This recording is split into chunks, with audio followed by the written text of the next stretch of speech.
بسم اللہ الرحمن الرحیم۔ یہ لاپتہ افراد کا مسئلہ مزید بڑھ رہا ہے۔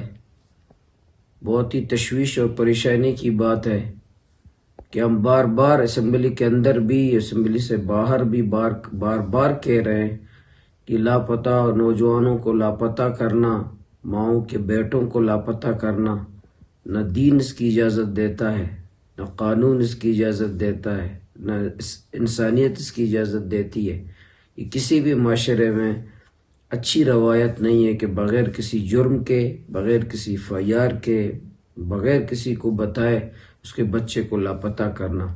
گوادر میں نعمان اسحاق جس کے لواحقین احتجاج کر رہے تھے وہ لاپتہ ہے۔ زکریا اللہ بخش ڈور سے لاپتہ ہے۔ جبیر عبداللطیف نالیڈ سے لاپتہ ہے۔ اس طرح پانوان کے نوجوان ہمارے کافی لاپتہ ہیں۔ ضلع گوادر کے گنز کے پسینی کے نوجوان لاپتہ ہیں۔ اسی طرح پورے مکران بلوچستان کے نوجوان جو لاپتہ ہیں، لواحقین سڑکوں پر ہیں، سڑک بند کرتے ہیں، وہ مجبور ہیں۔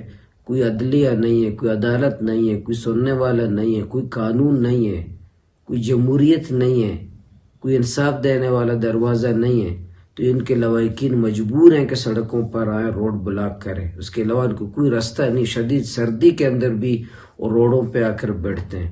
میں بطور عوامی نمائندہ اپنے لواحقین کے ساتھ ہوں۔ میری پارٹی، میری تنظیم، میرے کارکنان، میں لاپتہ افراد جتنے ہیں ان کے لواحقین کے ساتھ ہیں۔ ان کے لیے آواز پہلے بھی اٹھاتے رہے، آئندہ بھی اٹھائیں گے۔